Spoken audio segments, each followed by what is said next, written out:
여러분 안녕하세요. 마술처럼 세금을 줄여주는 마세TV입니다. 이전에 그 영상들을 찍을 때 보면 그 마이크를 좀 교체했으면 좋겠다라는 의견을 주셔서 하나 구매를 했습니다. 이게 어떤지는 저는 아직은 잘 모르겠는데 한번 들어보시고 의견을 주시면 네, 추가적으로 좀 반영을 하겠습니다. 만약에 좀 좋은 게 있으면 추천을 해주시면 좀 좋을 것 같아요. 이런 쪽은 제가 또 전문가가 아니다 보니까 좀 어렵네요. 오늘 가져온 주제는요, 최근에 안타까운 사연 중에 하나를 좀 가져왔습니다. 그리고 이게 저한테 여쭤보신 분만 있는 게 아니라 동료 세무사분들하고 얘기하다 보니 이런 케이스가 생각보다 좀 많이 있었던 것 같아요. 그래서 어떤 분들은 계약 전에 의견을 주셔서 이런 사고를 좀 면했는데 이분의 경우에는 좀 안타깝게 세금을 좀 많이 내야 되는 케이스입니다. 어떤 케이스인지 한번 같이 살펴볼게요. 21년 4월 5일 현재 1주택자이기 때문에 신규 주택을 취득해도 비과세가 맞다고요? 맞을까요? 자, 사연을 한번 같이 보도록 하겠습니다. 문의를 주신 분은 이런 상황이었어요. 2014년 7월 30일에 C라는 주택을 하나 취득을 하고요. 그 다음 해 5월 4일에 A라는 주택을 취득해서 이 주택을 보유 중인 상황입니다. 그리고 나서 올해 이 A주택을 4월 5일 날 매도를 함과 동시에 B라는 주택 매수 계약 체결을 하고 이 B주택은 이번 달 25일에 잔금 지급해서 소유권을 이전받을 예정이에요. 그리고 C주택을 처분하려고 매매 계약을 다 체결을 하고 계약금, 중도금까지 받았다고 해요. 그리고 나머지 잔금은 9월 30일 날 수령할 예정이라고 합니다. 이렇게까지 일이 벌어졌는데 한 번 더 문의를 주신 거예요. 이렇게 처리를 하게끔 도와주신 분이 상담을 할 때 어떻게 얘기를 했냐?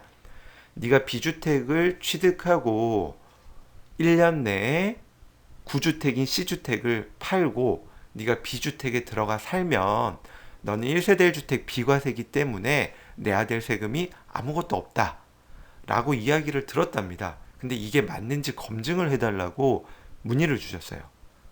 자, 여러분 맞을까요? 틀릴까요? 우리 이 내용은 기존에 다뤘던 내용들 몇 가지를 결합된 복습이 돼요.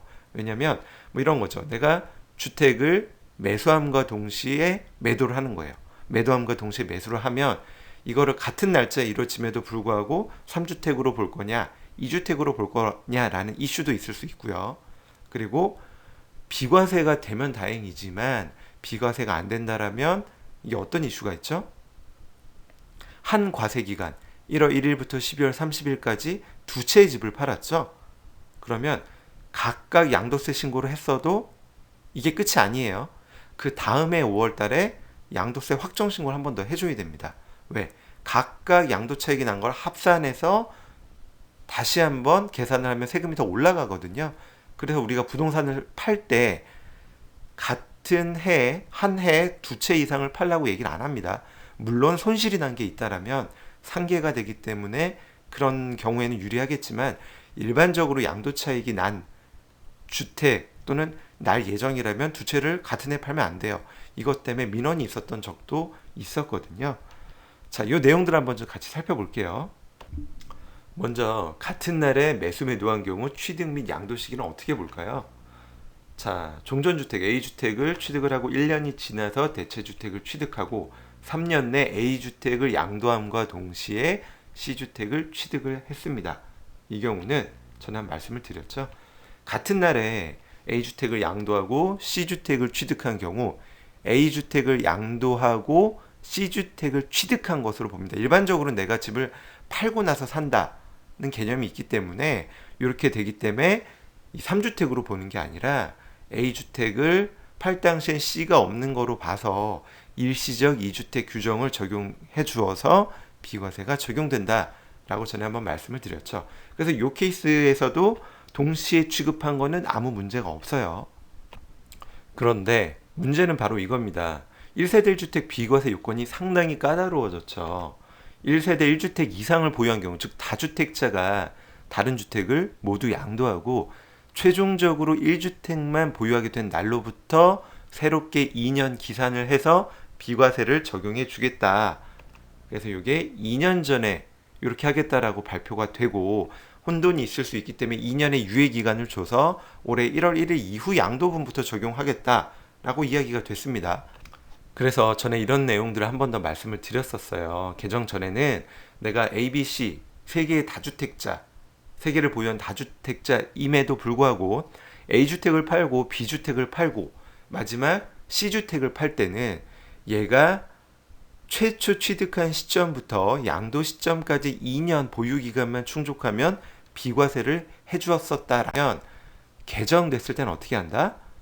네가 다주택자였다가 나머지 다 팔고 최종적으로 1주택만 보유하게 된 날로부터 보유기간을 새롭게 2년을 기산해서 그 요건을 충족했을 경우에만 1세대 1주택 비과세를 적용해 주겠다라고 얘기를 했습니다. 그래서 그림으로도 설명을 드렸었죠. 이런 식으로 종전주택, 신규주택, 그리고 내가 이 신규주택을 세금을 내고 팔았다라면 이 종전주택이 비과세가 가능한 시점은 어떻게 된다? 당해주택 취득일이 아니라 요 직전주택 양도일로부터 새롭게 2년을 카운팅해서 그 비과세 요건을 충족해야만 된다. 기억나시죠? 그런데 그러다 보니 이런 질의사항이 들어왔습니다. 자, 개정 규정 시행일 전에 언제죠? 21년 1월 1일입니다. 전에 다른 주택을 모두 양도하고 21년 1월 1일 현재 1세대 1주택자가 해당 주택을 양도하는 경우에는 보유기간을 어떻게 볼 거냐? 원래 취득한 당해주택 취득일부터 볼 거냐 아니면 똑같이 최종 1주택이 된 날로부터 볼 거냐가 또 관건이 됐어요. 그래서 이 부분에 대해서 여러 가지 이견이 좀 많았죠. 뭐냐? 이런 거예요. 내가 종전주택이 있는데 신규주택을 취득했고 이 신규주택을 세금을 내면서 팔지만 작년도에 팔아서 21년 1월 1일 현재 1주택 상태일 경우에 내가 이 A주택을 비과세 받기 위한 보유기간은 당해주택 취득일로부터 볼 거냐 아니면 직전주택 양도일로 볼 거냐 이게 계속적으로 이견이 있었어요. 그래서 이 부분에 대해서 최근에 해석 사례가 나왔다라고 말씀을 드렸죠. 어떻게? 자, 결론은 이겁니다.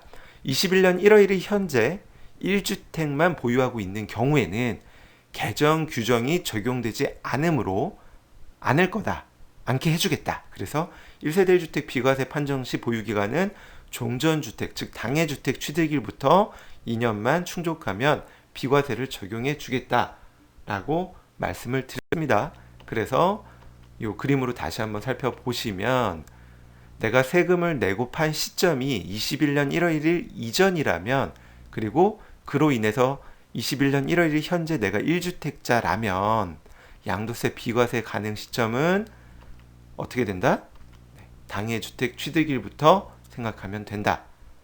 그래서 우리 케이스에서 만약에 이 상담을 해주신 분이 A주택을 21년 이전에 매도하는 쪽으로 권유를 했다라면 어땠을까요?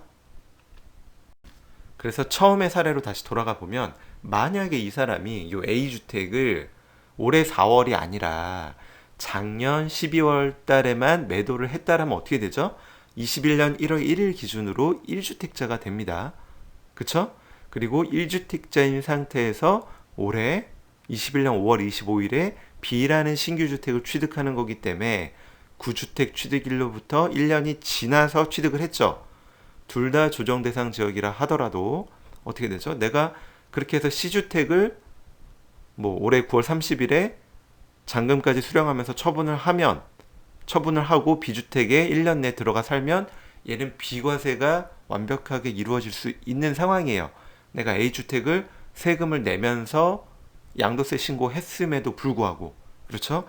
그런데 이 사람은 좀 잘못된 컨설팅을 받아서 어떻게 됐죠? 지금 상황이 되게 복잡해졌어요. 일단 A주택 양도세 내고 팔았어요. 신고까지 다 했다고 합니다. C주택 비과세가 안 되죠. 그러면 내가 계약을 완전 파기하지 않는 이상은 할 수도 없는 상황이에요. 지금 중도금까지 다 받았다고 하니까. 어떻게 되죠? 일단 C주택 팔 때 비과세가 아니기 때문에 얘도 세금을 내야 되고요. A와 C주택 양도 차익을 합산해서 어떻게 해야 된다? 내년 5월 30일까지 5월 말까지 다시 양도세 확정 신고를 해야 됩니다. 세금 폭탄을 맞은 케이스예요. 근데 이런 케이스가 생각보다 비일비재하게 일어나고 있습니다. 그 좀 이렇게 얘기하면 좀 그렇지만 세무 전문가가 아니고 그 다른 분들 있잖아요. 뭐 누구라고 말씀을 드리기 좀 어렵지만 다른 분을 통해서 상담을 받았더라도 또는 세무 전문가를 통해서 받았더라도 이 주택 다주택자분들의 양도세 계산은 한 명이 아니라 꼭 두 분 이상의 상담을 좀 받아보시기로 권유드릴게요. 왜냐하면 이게 상담료가 얼마가 나가는 게 중요한 게 아니고요. 이런 식으로 해서 양도세를 내게 되면 뭐 1, 20만 원, 3, 40만 원이 중요한 게 아니에요. 몇 천만 원 또는 몇 억이 왔다 갔다 합니다. 그 몇 억을 아낄 건지 뭐 몇십만 원, 몇백만 원을 아낄 건지 그건 여러분들이 판단을 하셔야 될 문제예요. 여튼 집을 팔 때는 항상 세무 전문가의 조력을 꼭 받아서 의사결정하기 전에 제발 좀 상담을 받으시기를 권유드릴게요. 네, 오늘 내용이 도움이 되셨다면 구독, 좋아요 부탁드릴게요. 지금까지 마술처럼 세금을 줄여주는 마세TV였습니다. 감사합니다.